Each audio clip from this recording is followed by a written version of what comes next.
Salut et bienvenue dans cette nouvelle vidéo. Aujourd'hui, je vous propose de découvrir ensemble comment créer un effet de redimensionnement en JavaScript. Donc le principe, c'est de permettre à l'utilisateur de pouvoir changer la valeur de la taille de la sidebar. Donc on mettra une valeur minimale et une valeur maximale. On fera aussi en sorte de sauvegarder la valeur. Comme ça, si jamais il réactualise la page, on gardera la valeur qu'il avait précédemment choisie. Et enfin, on fera en sorte que ça fonctionne aussi sur les téléphones portables, donc en gérant le touch. Donc ceci étant dit, on est parti. Donc j'ai ici un nouveau projet vide. On va commencer par créer une page HTML. Et à l'intérieur, on va mettre le template HTML5 de base. Et on va créer un layout qui nous permettra d'avoir d'un côté la sidebar et de l'autre côté le contenu. Et on utilisera pour cela les grilles. Donc cette page, je vais l'appeler tuto resize. Et je vais créer ensuite une div qui aura la classe layout, qui me servira donc à définir la structure de mon site. J'aurai à gauche une sidebar, je vais faire un aside qui aura la classe sidebar. Et à droite, hop, on aura notre contenu. Alors moi, ce que je vais faire, c'est que je vais mettre un main, parce que j'estime que c'est le contenu principal, et je vais lui donner comme classe main. Tout en haut, je vais charger d'abord du CSS. Donc on va créer un nouveau fichier que l'on va appeler app.css. Et on va aussi charger un fichier JavaScript. Donc là, on mettra un src égal et on chargera le fichier app.js et ça sera de type module. Et on mettra aussi des furs, histoire que ça se lance à la fin du parsing de la page. Je vais aussi en profiter pour ajouter du CSS qui va me permettre de mettre remix icons. Donc ça, c'est pour mettre des icônes et avoir cette apparence-là. Et je vais démarrer mon live server. Donc j'utilise Visual Studio Code ici qui me permet d'avoir un serveur qui va se réactualiser automatiquement.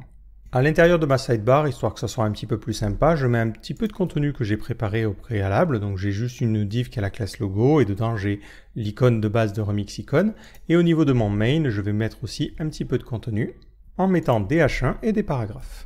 Donc maintenant, on va passer au CSS. Donc je vais aller créer mon nouveau fichier app.css. Je vais en profiter aussi pour créer app.js.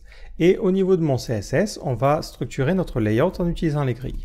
Donc au niveau de ce layout, on va mettre un display de .grid et un grid template columns et on va mettre deux colonnes, une qui fait 300 pixels et une qui fait 1 fr, donc le reste de la largeur. Donc on voit déjà que ça permet d'avoir cette apparence-là. Au niveau de mon body et de mon HTML, ça c'est un petit peu le classique, on va retirer les margins et les paddings que les navigateurs peuvent mettre au préalable. On mettra une hauteur de 100%. Le font family, on passera en sans serif, histoire que ce soit un petit peu plus agréable. Et on mettra une couleur, donc la couleur de base, plus opaque, donc à 60%. Ça permettra de rendre le texte légèrement plus clair. Et la sidebar, comme on l'a dit, on va vouloir la redimensionner. Donc si on met une valeur comme ça directement en pixels, ça ne sera pas pratique. Donc ce que l'on va faire, c'est plutôt utiliser une variable CSS qu'on va appeler sidebar, qui permettra de spécifier la largeur. Et l'avantage, c'est qu'en modifiant la valeur de cette variable CSS, on le fera en JavaScript, on va pouvoir modifier la valeur de cette sidebar. Je vais ensuite rajouter d'autres styles qui permettront d'avoir une apparence un petit peu plus sympa, donc pour le logo, la sidebar, tout ça. Et histoire que le layout prenne la totalité de la hauteur, on met 100%. Je saute volontairement tout ce qui n'a pas attrait au tutoriel, donc tout ce qui est style de la sidebar, tout ça, on s'en fiche, c'est pas vraiment le cœur de cette vidéo-là. Donc maintenant, on veut ce petit curseur que l'on va pouvoir utiliser pour pouvoir sélectionner le bord de notre sidebar et pouvoir le redimensionner. Donc au niveau de notre sidebar, on va créer une div qui va nous servir à redimensionner les choses. Donc moi, je vais l'appeler resizer. Cette div, on va ensuite la positionner de manière absolue. Donc on mettra notre sidebar en position relative. Et ensuite, on va dire que notre resizer, il va être en position absolue, en top 0, left 0. Il va avoir une largeur par exemple de 10 pixels, histoire qu'il soit facilement sélectionnable. Et on va mettre pour l'instant un background qui sera Coral. Voilà, un truc orange. On va aussi préciser qu'on veut une hauteur de 100%, sinon on ne verra pas notre élément. Donc on voit bien que notre élément est bien placé, sauf que ici c'est plutôt un right qu'il va falloir mettre. Alors si notre élément a une largeur de 10 pixels, il faudra penser à le décaler sur la droite. Donc là, plutôt que de mettre 0, on mettra moins 5 pixels, donc la moitié de la largeur. Ça permettra d'avoir le curseur qui est bien sélectionné. Par défaut, on va masquer cet élément-là, donc on va lui retirer le background et on dira qu'on ne mettra ce background-là que lorsque l'on a un hover Comme ça permet de mettre en surbrillance le fait que ça soit sélectionnable et que l'on peut le modifier. Ce que l'on peut aussi faire, c'est changer l'allure du curseur et lui dire que c'est un resize. Donc là, vous avez plein de resize et nous, on va prendre est-ouest. Voilà, comme ça donne cette petite icône qui permet de comprendre que l'on peut redimensionner. Alors, ce que l'on peut faire aussi, c'est mettre une largeur qui est beaucoup plus grande à l'élément. Alors le problème si on fait ça, c'est que ça fait une très grosse bordure, ce qui n'est pas très joli. Et on peut plutôt utiliser un pseudo-élément pour le côté apparence au hover. Donc je vais laisser mon resizer comme ça, et je vais créer un pseudo-élément after, et on dira qu'après, on veut quelque chose qui aura un contenu vide, qui sera en position absolue, top 0, left 0 pour l'instant aussi. On mettra ensuite une largeur de 100%, une hauteur de 100%, et un background Coral. Alors là, en soi, ça va faire la même chose. L'avantage, c'est qu'on va pouvoir ensuite utiliser une transformation. Par exemple, on peut dire que quand on ne sélectionne pas cet élément, on a un scale à 0. Lorsque l'on passe sur le resizer, on va modifier le pseudo-élément after et on va lui dire de faire une transformation et on pourra choisir un scaling. Alors, on va pas mettre 100%, mais on peut mettre une petite valeur. Comme ça donne ça. Et si on veut faire ça qu'en X, on fait un scale X. Et ça permet d'avoir cet effet-là. On peut rajouter ensuite une transition et dire on veut faire une transition de 3 secondes. Et on peut aussi choisir de commencer avec une opacité de 0. Là, à vous de voir le style que vous voulez donner, mais ça peut permettre d'avoir des effets assez intéressants au survol pour dévoiler votre barre. L'avantage de cette approche, c'est que finalement votre zone de clic, elle est plus importante que la barre visuelle, donc ça permet une sélection plus simple pour l'utilisateur. Enfin, le dernier point qui va être lié au mobile, lorsque vous faites des mouvements avec vos doigts, par défaut, le navigateur va prendre en compte ces mouvements. Par exemple, si vous essayez de scroller dans la page. Donc là, il va falloir lui dire, lorsque on touche cet élément, le resizer, on ne veut pas déclencher un comportement classique. Donc pour cela, on va utiliser Touch Action et on va mettre None. Ça veut dire qu'il n'y a aucune action liée au touch sur cet élément et ça permettra au JavaScript de prendre le relais. Donc n'hésitez pas à regarder la documentation de Touch Action si c'est nécessaire. Donc maintenant, on va pouvoir passer à la partie JavaScript. Alors, comment ça va fonctionner? En fait, on va utiliser 3 événements. Premièrement, on va détecter quand l'utilisateur clique. Donc, ça va être l'événement mouse down. Lorsqu'il a ce mouse down, on va se mettre à écouter le mouvement de la souris et agir en fonction de ce mouvement-là. Et lorsque l'utilisateur va relâcher le clic, on va lui demander de supprimer le listener qu'il avait mis sur le mouse move et on pourra attendre comme ça le prochain mouse down. Alors moi, je vais créer une fonction que je vais appeler resizer. Elle prendra en paramètre un premier élément et ensuite un callback qui sera la fonction à appeler lorsque l'on déclenche le redimensionnement. Tout de suite, je prends le bon réflexe de bien commenter cette fonction. Donc là, on va mettre transform the element into a resizer handler. Je vais aussi documenter les paramètres. Donc on aura un premier paramètre qui sera de type HTML element. Et ensuite, je vais préciser que c'est donc le paramètre élément. Je vais avoir un second paramètre qui sera un callback, qui sera donc une fonction, et je vais l'appeler CB. Donc callback that will called, on va mettre on resize with the offset x parameter. Donc pensez à bien documenter les choses, c'est très important pour qu'on puisse y retrouver. L'idée, c'est qu'ensuite on puisse faire quelque chose comme ça. Resizer. On va lui demander de faire un document.querySelector et d'aller sélectionner notre élément resizer. Et on lui passera en second paramètre une fonction qui prendra un paramètre, on va l'appeler x, et on fera un console.log de x. L'idée, c'est que x nous renvoie la valeur de notre redimensionnement. Je vais sortir mon inspecteur et ce que j'ai envie de faire, c'est que quand je clique et que je drague un petit peu sur les côtés, je veux avoir la valeur de x qui s'affiche. Donc le premier événement qu'on va devoir utiliser, c'est l'événement mouse down. Donc on va faire un element.addEventListener et on va écouter mouse down. Alors attention, mouse down, le problème c'est que comme son nom l'indique, ça va fonctionner avec la souris. On pourrait utiliser touchdown qui lui va fonctionner avec le touch. Nous on a envie d'avoir quelque chose qui fonctionne avec les deux. Donc on peut utiliser un autre type d'événements qui sont les pointer events. Ce sont des événements qui fonctionnent quel que soit le dispositif de pointage qui est utilisé. Donc ça propose une API qui est commune entre à la fois le touch et aussi la souris. Et on utilisera un callback, donc on va créer carrément une fonction pour un petit peu plus de clarté et on va l'appeler onPointerDown. Cette fonction, je vais aller tout de suite la créer, donc ça sera onPointerDown. Elle prendra en paramètre l'événement et ensuite elle se chargera de faire le traitement. Donc le premier truc que l'on va devoir faire, c'est le truc le plus important, c'est faire un Prevent Default. Pourquoi? Parce que si on est sur desktop, lorsque l'on fait un mouse down et que l'on clique et que l'on déplace, ce qui se passe, c'est qu'on a un effet de survol de texte. Alors là, ça ne se voit pas forcément parce qu'on a le Touch Action, mais en fait, vous pouvez avoir un effet de survol. Donc en mettant un Prevent Default, vous vous assurez que le comportement par défaut est annulé et ça évitera de nombreux bugs. Maintenant, on va écouter sur tout le document lorsque l'on va bouger notre pointeur et comme ça nous permettra d'avoir des informations sur la position du curseur. Donc on va faire un document.addEventListener et on va écouter le pointer move. On va alors lancer une autre fonction que l'on va appeler onPointerMove. Cette fonction, elle va fonctionner exactement de la même manière. On va l'appeler onPointerMove. Elle prendra un seul paramètre qui sera l'événement et elle fera son traitement. Alors on va utiliser de la JSDoc. Pensez dès que vous créez des fonctions. Alors je ne vais pas forcément expliquer en fait le rôle de ces fonctions parce que j'estime que le nom suffit. Mais par contre, je type les paramètres pour aider mon éditeur, mais aussi aider les personnes qui regarderaient ces fonctions de manière isolée. Ça permet de mieux comprendre ce que l'on a dedans. Au niveau de ce pointer event, si on regarde au niveau de la documentation de MDN, vous cherchez pointer event MDN. Voilà les différents attributs que vous pouvez utiliser. Donc on a plein de propriétés et cet objet-là, il hérite de mouseEvent qui contient aussi plein d'informations. Nous, ce qui va nous intéresser ici, c'est le screenX qui nous donne la position en X du pointeur par rapport à l'écran. Donc c'est exactement ce que l'on veut.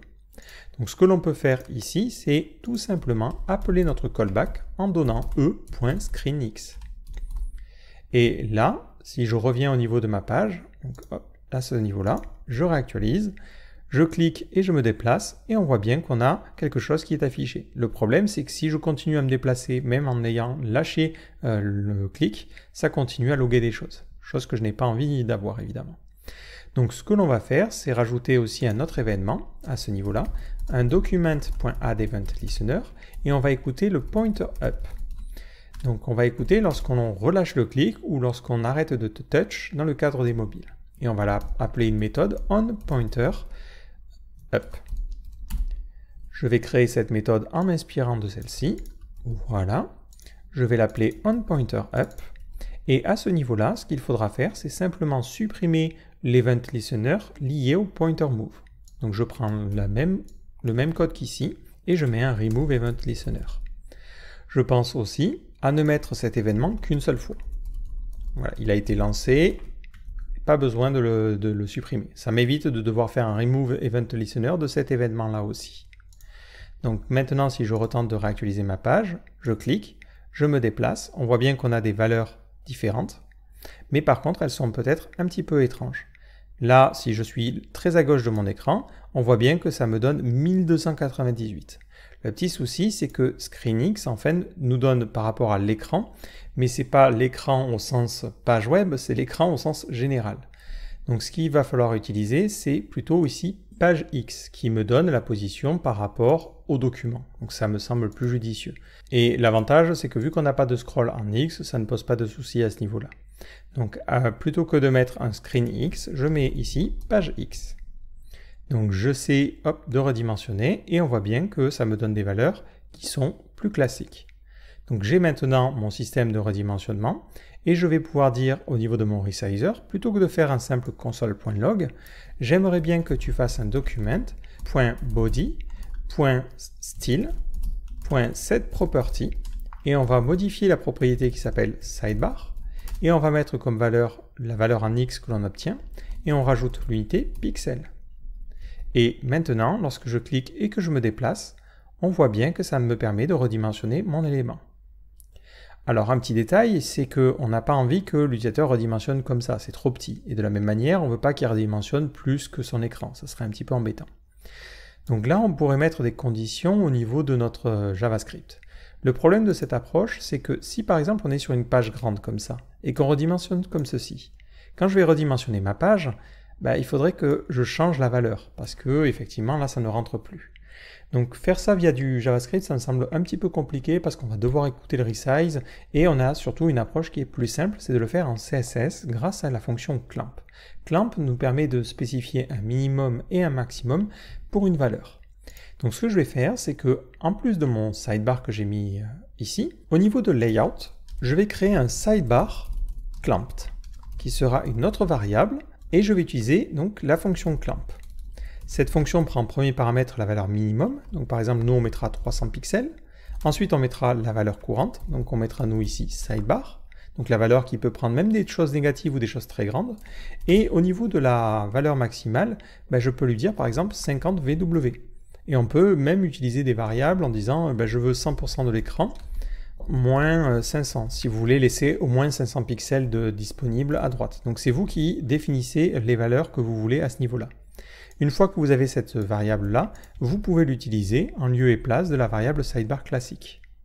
Et là, hop, ça va bien me donner cette limitation. Donc si j'essaie de redimensionner, on voit que je suis limité entre ces deux valeurs-là. Parce que là, ça fait 100% moins 500 pixels. Alors en vrai, il faudrait plutôt mettre VW. Et ensuite, on est limité à 300 pixels. Donc nous, on va plutôt mettre ici 50 VW, hop, histoire d'avoir un petit peu plus de marge de manœuvre.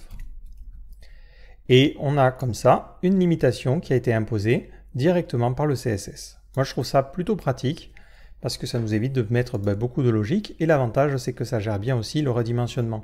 Si notre page, elle prend la totalité de la largeur et qu'on fait comme ceci, si j'essaie maintenant de redimensionner un petit peu ma page, on voit que ça s'adapte automatiquement.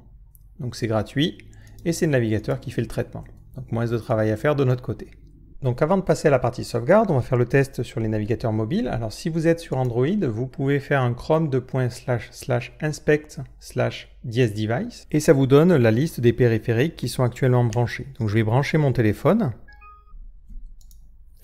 Je le vois qui apparaît ici. Je clique sur inspecter. Donc l'avantage, c'est que vous avez une représentation visuelle, donc vous voyez à peu près ce que je vois sur mon écran. La barre un petit peu en haut qui est masquée, c'est à cause de la barre d'adresse. Donc je vais tourner mon téléphone dans l'autre sens, sinon je ne vais pas forcément avoir beaucoup de marge de manœuvre. Et si j'essaie de sélectionner la barre et de redimensionner, hop, on voit que ça fonctionne. Ça me laisse malheureusement pas des masses de marge de manœuvre par rapport au réglage que j'ai mis. Et ça fonctionne plutôt bien. Le seul petit détail, c'est que le hover va rester en fait. Lorsque vous cliquez sur cet élément-là, la barre du milieu, donc lorsque je touch, elle reste même si mon doigt est complètement levé de mon écran. Donc ce qu'il faudrait faire, c'est peut-être aller focus un autre élément pour pouvoir enlever cet effet-là lorsqu'on a un mouse up. De la même manière, pensez à faire un test si vous avez l'occasion sur Safari. Donc on voit que sur Safari, ça fonctionne bien. Donc le côté page X fonctionne et on va aussi tester sur mobile. Donc moi j'ai seulement ici la possibilité d'avoir un simulateur, j'ai pas un iPhone malheureusement. Ou heureusement, ça dépend comment on se place. Donc je tourne mon téléphone et j'essaie de draguer et ça fonctionne bien. Donc on voit peut-être un petit inconvénient, les éléments à gauche se sélectionnent. Donc ils se sélectionnent parce qu'on n'a pas forcément mis de Prevent Default au niveau du mouse move. Donc je vais revenir au niveau de mon éditeur. Et au niveau de mon onPointerMove, je vais faire aussi un e.preventDefault. Voilà. Donc je sauvegarde, je réactualise la page au niveau de mon Mac et j'essaie maintenant de redéplacer mon curseur et on n'a plus ce problème-là. Donc pensez à mettre un preventDefault pour empêcher la sélection aussi au niveau du pointerMove. Et on a le même comportement quelle que soit la plateforme. Donc le dernier point qui nous reste à faire, c'est faire en sorte que l'on puisse sauvegarder la position de notre sidebar. Donc si l'utilisateur choisit ici de mettre sa sidebar à un petit peu plus grand, il faut honorer son changement et le sauvegarder. Donc on a deux solutions ici, soit on utilise le local storage, ça veut dire qu'on va sauvegarder ça pendant une durée qui va être assez importante, soit on utilise le session storage si on ne veut sauvegarder ça que pendant la session de l'utilisateur, c'est-à-dire que lorsqu'il ferme le navigateur, on supprime les choses. Là, à vous de voir. Pour le coup, nous, ici, on va utiliser le Session Storage. Donc, si vous cherchez Session Storage, désolé, j'ai du mal à le prononcer, MDN, c'est pour le coup la même API que le Local Storage, si ce n'est l'expiration qui change. Donc, moi, hop, à ce niveau-là, je vais lui dire, j'aimerais bien que tu sauvegardes dans ce Session Storage, un set item. On va créer une constante, histoire d'avoir la... Hop. Donc on va l'appeler sidebar Alors les constantes, on les met en majuscule, hein, c'est une convention personnelle. Width, et on va l'appeler sidebar width. Bon, vérifier que ça ne rentre pas en collision, évidemment, avec d'autres choses. Donc là, dans mon set item, je mets sidebar width, et je vais mettre la valeur avec le px. Donc je vais mettre cette valeur-là. Donc là, on va faire une constante pour éviter de répéter, sidebar width égale ce truc-là, hop, avec un S minuscule, s'il te plaît, hop. Là, on mettra sidebar width avec le pixel et sidebar width. Maintenant, au chargement de la page, on va regarder est-ce qu'on a des informations. Donc on revient au niveau de la documentation et on regarde, hop, que renvoie getItem lorsqu'on n'a pas de valeur, parce que je ne mémorise pas forcément tout. Donc je cherche hop, dans Storage getItem, ça nous renvoie la valeur et nul si la clé n'existe pas. Ok, impeccable. Donc là, on va faire un const, sidebar width est égal justement à session_storage.getItem. On utilise notre constante, sidebar underscore width, et on lui dit si sidebar width. Donc si ça a une valeur, donc on peut mettre si c'est différent de nul pour être ultra précis. Dans ce cas-là, j'ai envie que tu fasses un document.body.style.setProperty et que tu changes la valeur de la largeur. Donc maintenant, je reviens au niveau de ma page. Donc je choisis de redimensionner comme ça. Je réactualise la page et on voit bien que ça a conservé la valeur précédente. Donc ça, c'est plutôt pratique si l'utilisateur a envie de conserver ses préférences. Et voilà comment on peut mettre en place un système de redimensionnement. Donc vous le voyez, ce n'est pas bien compliqué. Ce qu'il faut retenir de cette vidéo, c'est plusieurs choses. Premièrement, on a une API qui est dédiée à la gestion des pointeurs, quels qu'ils soient, c'est-à-dire souris ou touch, et dans ce cas-là, on utilisera plutôt des événements pointer down, pointer move, pointer up. Ensuite, on fait bien attention à bien rajouter les prevent default pour empêcher les comportements par défaut et éviter des petits bugs.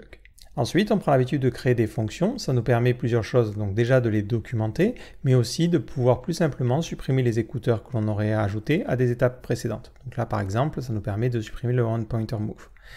La logique de notre système est plutôt simple. Lorsque je clique, je branche deux événements. Un premier qui va écouter lorsqu'on bouge le curseur et un second qui va écouter lorsqu'on lâche le curseur. Lorsqu'on lâche le curseur, on supprime le listener qui était lié justement au déplacement de la souris pour éviter les problèmes. Enfin, une piste d'amélioration, si vous voulez pousser un petit peu plus les choses, c'est que lorsque vous bougez la souris, il y a beaucoup de tics, beaucoup de fois où le callback va être appelé. Donc ce que vous pouvez faire, c'est rajouter un throttle, on a déjà parlé de ça, et le throttle va vous permettre d'éviter d'appeler ça un trop grand nombre de fois. Vous pouvez aussi chercher un throttle qui est lié au request animation frame et qui permet de s'assurer que vous faites un rendu à chaque fois que le navigateur le peut. Donc si vous cherchez request animation frame throttle, vous devriez tomber sur pas mal de fonctions. Il y a celle-là, par exemple, qui est plutôt pas pratique. Et en tout cas, je l'ai testé, elle fonctionnait bien. Nous, ce qui nous intéresse, c'est le code source. Il se trouve ici. Donc, vous pouvez même le prendre. Il n'est pas très compliqué. Donc, moi, hop, je vais aller créer cette fonction en dessous. On va l'appeler directement function. Comme ça, ça sera remis en haut de la page. Voilà, pas besoin d'avoir des fonctions fléchées, je préfère avoir le mot-clé function. Et maintenant, je peux throttle notre redimensionnement à ce niveau-là. Hop. On ne verra pas forcément de changement majeur au niveau du rendu, c'est-à-dire que si j'essaie de revenir ici et que je redimensionne, ça ne change absolument rien, mais ça évite un trop grand nombre de tics. Voilà. Donc j'espère que cette vidéo vous aura plu. Si jamais vous avez d'autres questions ou d'autres petits effets que vous aimeriez bien voir détaillés, n'hésitez pas à poster un commentaire en bas de cette vidéo. Ça peut permettre de donner des idées de sujets pour de prochains tutoriels. Et je vous donne rendez-vous dans une prochaine vidéo. Ciao!